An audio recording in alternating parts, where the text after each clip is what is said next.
Bonjour, bonsoir et bienvenue sur cette chaîne, c'est encore Ismo Nakes. Aujourd'hui, nous allons parler du comportement des Indiens. Mais pour l'instant, allons-y pour la pub. C'est parti.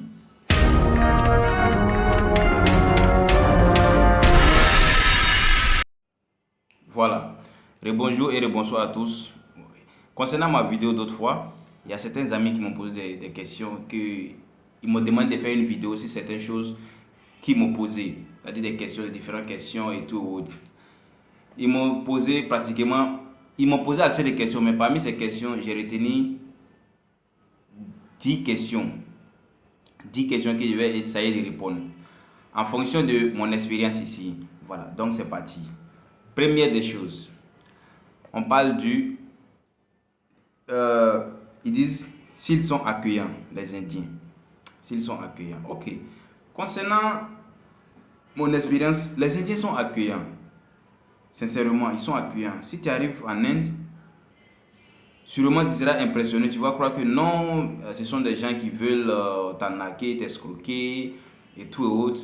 Mais ils sont accueillants sincèrement. Quand ils voient un étranger, une nouvelle personne et puis tu t'en vas parler avec eux, ils sont accueillants. La majorité des Indiens sont accueillants. Voilà. Mais il y a certains qui sont bons. Vous savez, je vais vous dire quelque chose. Partout, c'est comme ça. Partout, généralement, c'est comme ça. Il y a des gens quand tu vois, mais il y a des gens quand tu t'approches d'eux, ils sont vraiment accueillants. Et puis, en général, parce que lorsqu'on veut juger un peu, on prend sur la généralité. Voilà. Ça ne veut pas dire, même si tu es accueillant, ça ne veut pas dire qu'il y a certaines choses qui louchent, mais ce qui est sûr, tu es accueillant. Voilà. Ça, c'était la première chose. Généralement, on doit reconnaître que les Indiens sont accueillants. Voilà. Ils sont accueillants. Ils sont accueillants. Ils cherchent à savoir un peu plus sur les autres. Voilà. Ils sont vraiment curieux. Parce que les Indiens sont ce peuple-là qui cherche à savoir, qui cherche à connaître comment et pourquoi et qu'est-ce que, le comment, le pourquoi et le qu'est-ce que.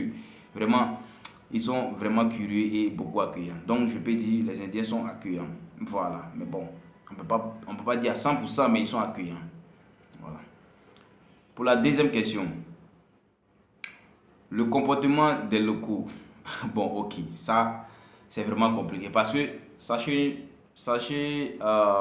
une chose, les Indiens sont... Non, pas les Indiens, l'Inde est vaste.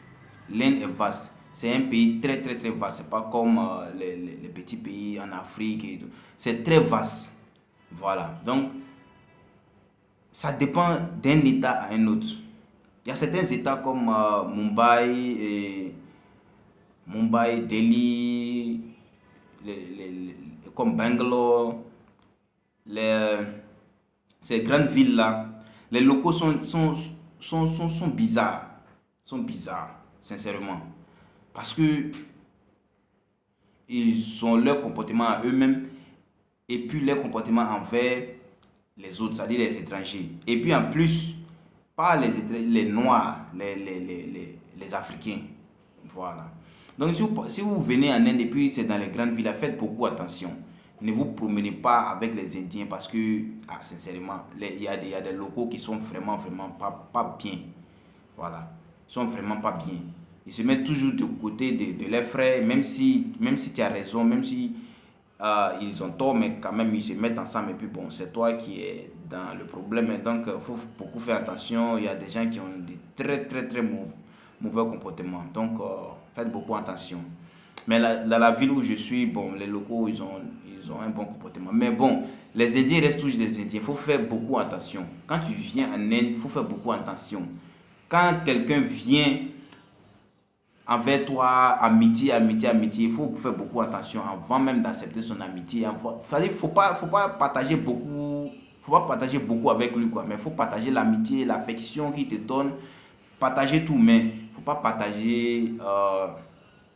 vous allez partager beaucoup de secrets. De toi, tes secrets. Voilà, c'est ce que je voulais dire. Maintenant, la troisième question, c'est comment est le racisme ici? Voilà, le racisme.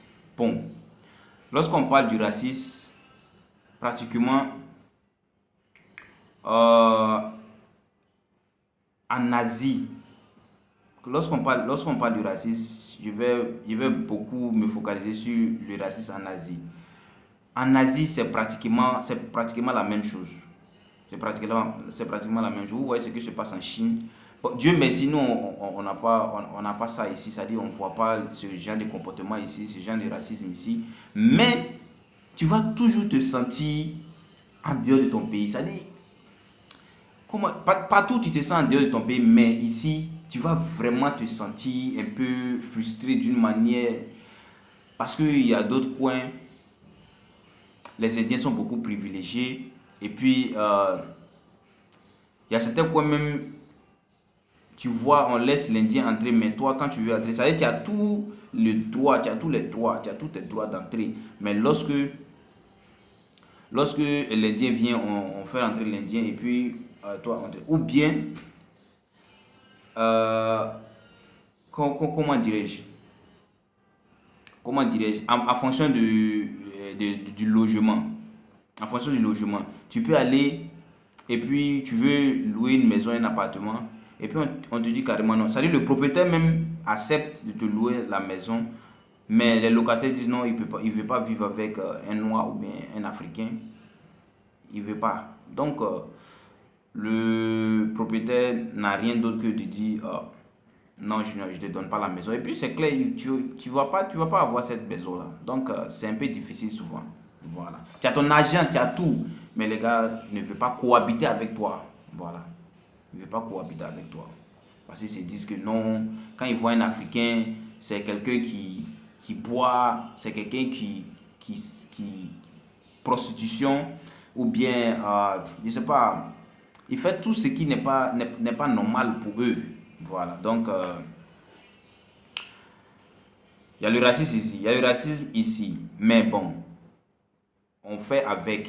C'est pas trop au point que ça nous affecte. Ça nous affecte en tout cas, ça nous affecte, mais c'est pas assez pour qu'on trouve des excuses de ne pas y vivre. Voilà, on fait avec. Voilà. De toutes les façons, nous ne sommes pas venus ici pour rester, donc basta. Voilà. Donc à tous ceux qui veulent venir ici, venez. Ne dites pas que non, c'est parce que. Il y a le racisme partout. Donc venez, voilà. On vous attend, venez. Venez. La quatrième question. Comment les filles réagissent lorsqu'on les drague? Les filles. C'est bizarre. Les filles. Ici, ils ont leur comportement à eux.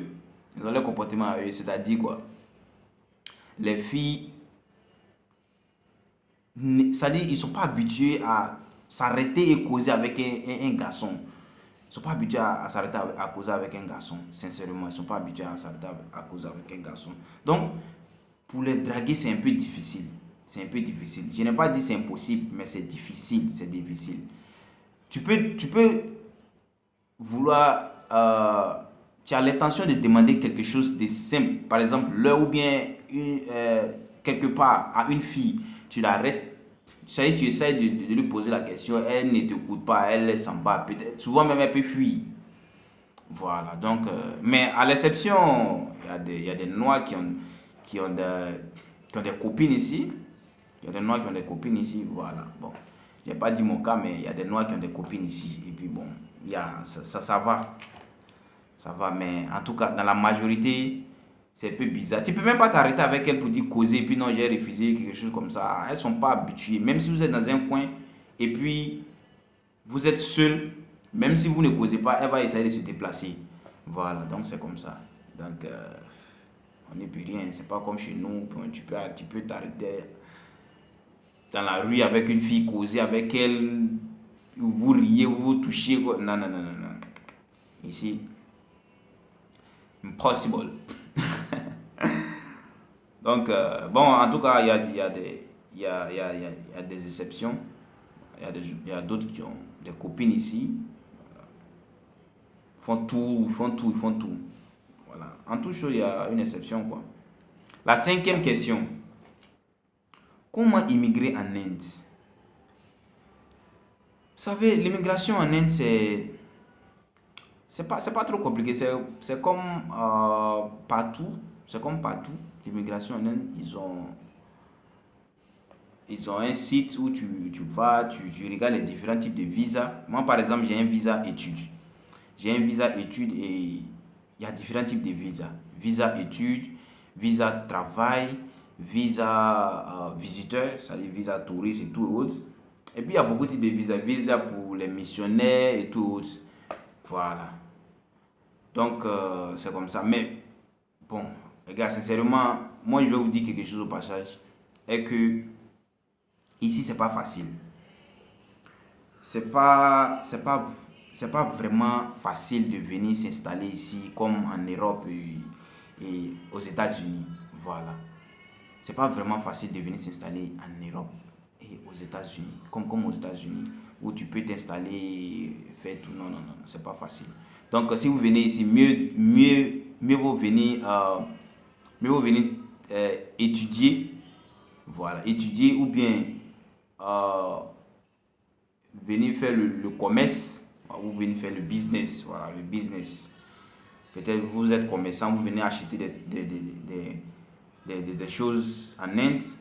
Et puis bon, vous faites la navette, vous faites le commerce et tout. Ça, je peux vous conseiller, mais immigrer, prendre le bateau, mourir dans l'eau avant d'arriver ici. Quand toi-même tu vas arriver ici, tu vas te retourner dans la mer pour aller mourir là-bas, c'est mieux quoi. C'est mieux, c'est mieux, c'est mieux, sinon vraiment. Hein. L'étude, pour étudier, ok, mais le reste là, je vous en prie. Voilà. Donc, on passe à la question suivante.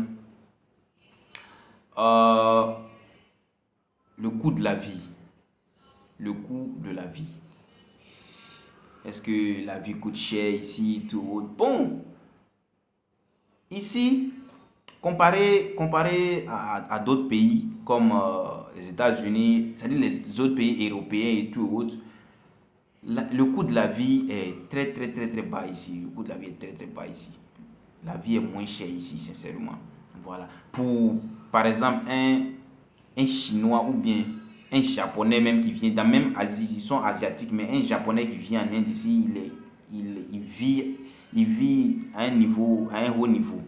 Pour quelqu'un qui est peu aisé en Afrique là-bas, si tu viens t'installer ici, tu vis à un haut niveau parce que la vie est moins chère, et tout euh, est ok, ça veut dire tu peux avoir les trucs facilement et bon, en tout cas, la vie est moins chère ici. Je confirme que la vie est moins chère ici. Voilà. Comparé aux autres coins, la vie est moins chère. Même dans mon pays, Abidjan, où je suis là, c'est plus moins cher que Abidjan. Abidjan même. Abidjan en Afrique, chez moi, là-bas, en Côte d'Ivoire, le coût de la vie en Inde est plus moins cher. Parce que Abidjan, c'est pas du jeu, c'est pas la porte à côté. Hein. Le transport et tout, mais ici c'est moins cher. Le transport, c'est rien, c'est rien. C'est rien. Ce que quelqu'un peut faire avec 200 000 ici, tu peux pas faire ça. Tu peux pas faire la même chose avec 200 000 en Côte d'Ivoire. Moi, je prends toujours l'exemple de mon pays, la Côte d'Ivoire, parce que je ne connais pas beaucoup les autres pays. Donc, je prends l'exemple sur la Côte d'Ivoire. Voilà, c'est ça. Côte d'Ivoire d'abord. Maintenant, la septième question. On dit, comment est le système éducatif? Comment est le système éducatif? Le système éducatif ici est bien. Sincèrement, je confirme, le système éducatif est bien parce que les diplômes ont un peu du poids. Voilà. Le système éducatif est bien. Voilà. Mais il y a seulement une seule chose qui vraiment qui cloche un peu, c'est au niveau des enseignants. Il y a certains établissements, pas tout, hein, il y a certains établissements où tu t'en vas, ou même c'est pas tous les enseignants, il y a certains enseignants qui ne comprennent pas l'anglais. Parce qu'en Inde ici, tu as le choix. Il y a le choix anglais et puis il y a le choix de la langue de l'État. Par exemple, chez nous ici, c'est le Telugu. Donc, quand tu t'en vas dans un collège ou bien à l'université, tu as le choix. Tu peux choisir Telugu ou bien tu peux choisir anglais. Mais il y a d'autres même il y a d'autres enseignants qui enseignent en anglais, mais qui ne comprennent pas l'anglais. C'est-à-dire, il vient, il enseigne dans sa langue, mais c'est supposé être une classe anglaise. Mais il vient, il enseigne dans sa langue. Et bon, ça arrange les locaux, mais les étrangers, les internationaux, ça n'arrange pas les gens qui viennent d'ailleurs. Donc, ça, c'est un peu le problème. Mais en tout cas, le système éducatif, le diplôme est bien, c'est reconnu internationalement. Et sincèrement, je vous encourage, si vous n'avez pas les moyens d'aller au Canada, aux États-Unis, venez en Inde. Venez en Inde, votre diplôme est reconnu et puis c'est bon. Voilà, c'est bon. Moi-même, j'ai appliqué pour quelque chose au Canada. Lorsque, lorsque j'ai mis, ils m'ont demandé mon degré et tout autre. Lorsque j'ai mis mon diplôme, c'est-à-dire, je n'ai pas encore eu le diplôme, mais lorsque j'ai cliqué ça et puis je venais de l'Inde, automatiquement ils ont accepté et puis ça a tous les références. En tout cas, c'est bien. Je vous conseille, en matière des études, je vous conseille de venir étudier ici. Voilà. Maintenant, le reste là, bon, on verra. On dit, la huitième question, on dit la température, c'est-à-dire le climat. Ici, ça dépend. Il y a certains coins, par exemple, où moi je suis, il fait chaud. Ce n'est pas un coin où il fait froid. Mais il y a d'autres coins comme Delhi, il y a d'autres coins au nord là-bas, il fait froid. Voilà, il fait froid. Il fait froid, il fait pas chaud comme ça et tout, il fait froid. Mais où moi je suis là, il y a la mer ici. La mer est ici, donc il fait chaud. Partout il y a la mer, il fait chaud, sincèrement. Voilà, donc c'est comme ça. Le climat varie selon les États. Parce qu'ici, on parle en fonction des États, on ne parle pas en fonction du pays entier, on parle en fonction des États.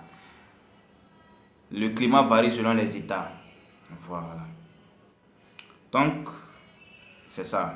Ça varie selon. Si tu veux aller dans un État, il faut préalablement checker sur Google quelles sont les différentes températures dans les différents mois, comment ça varie, comment est la météo de l'État. Voilà, c'est pas une météo générale. Voilà, ça varie selon le temps.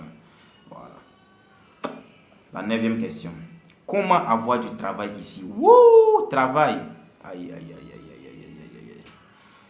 Laissez-moi vous dire quelque chose. Dans la ville où moi je suis, dans l'état où moi je suis, on parle le Telugu. Ici, même un Indien du Nord qui parle le Hindi, c'est difficile pour lui d'avoir un travail dans cet état-là. Même un Indien du Nord qui parle Hindi, qui ne parle pas la langue Telugu, là, c'est difficile d'avoir du travail ici. À forte raison, un étranger.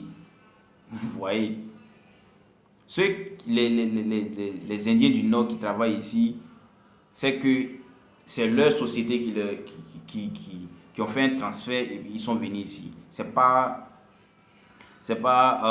comment dirais-je, c'est pas qui sont venus ici et puis ils ont cherché du travail. Non, non, non, non. Ils sont déplacés en fonction de leur entreprise. Donc, c'est difficile. Si tu ne parles pas la langue, là, vraiment, c'est presque impossible même. Voilà. Mais toute chose, il y a une exception. Donc, je ne peux pas dire non que c'est impossible à 100%, mais c'est presque impossible d'avoir du travail ici si tu ne comprends pas leur langue. Voilà. Et puis les langues, là, vraiment, chinois est mieux que ça. Voilà. Avant, moi, je me disais que chinois, c'est bizarre, mais en tout cas, il y a une langue plus bizarre que le chinois. Telugu. Regarde. Le Telugu est plus bizarre que le chinois. Quelqu'un qui parle le Telugu, ça dit, c'est pas la peine. N'importe quelle langue qu'il parle, tu peux reconnaître que celui-là, il parle Telugu. Vraiment, c'est une langue bizarre que tu vas te défendre comment pour parler ça vraiment de manière claire, fluemment. C'est pas facile. C'est pas impossible, mais c'est pas facile. Voilà. Donc ici, si tu comprends pas les langues là, vraiment, c'est mieux de faire ton propre business à part avec les gens, les étrangers et tout autre. Voilà. Donc c'est comme ça. C'est pas facile d'avoir du travail lorsque tu comprends pas les langues. Donc on passe à la 10e question. 10e question. Leur monnaie. Bon. La monnaie, c'est un peu... Bon, moi, je prends toujours l'exemple sur mon pays, la Côte d'Ivoire. Leur monnaie, comparée à la Côte d'Ivoire, c'est élevé. Voilà, c'est élevé. Un roupie, ça va dans quelque chose de 8 et quelques. 8 et quelques, donc c'est élevé. Par rapport à nous, bon, c'est pas élevé par rapport, comme l'euro, le dollar, mais par rapport à nous, c'est élevé. Voilà. Voilà. Par rapport à nous, c'est élevé. Donc, les monnaies, c'est le roupie. Le roupie, excusez-moi, le roupie est un peu élevé que le franc CFA. Voilà. Et plusieurs monnaies en Afrique. Voilà. Mais je la comparer à leur système de vie ici et tout autre, c'est pas élevé, c'est rien. Voilà. Donc, c'est comme ça. Donc, voici les 10 questions qui m'ont été posées.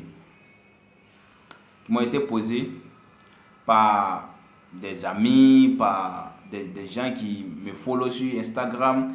Et aussi, allez follow mon Instagram. Mon Instagram, c'est Ismonakes, le même nom. Parce que ce nom-là, vraiment, c'est un nom historique. Un jour, je vais faire une vidéo sur ce nom-là. Ce nom-là, j'ai réfléchi pendant presque 2 ans avant de trouver ce nom-là. Voilà, donc, c'est ça. Donc, merci et bienvenue sur cette chaîne. Merci de cliquer, partager cette chaîne. Et à tous ceux qui ne sont pas abonnés, abonnez-vous. Voilà. Il n'y a rien de tel que partager des choses comme ça avec vous. Donc, abonnez-vous et likez cette vidéo. Vraiment, je compte sur vous pour vous abonner massivement et parler de cette chaîne à vos amis, à vos familles et tout autre. Voilà. Donc, c'était Ismonakes. Rendez-vous dans une prochaine vidéo. Merci à toutes et à tous. Soyez bénis. Que Dieu vous protège. Bye. See you next time.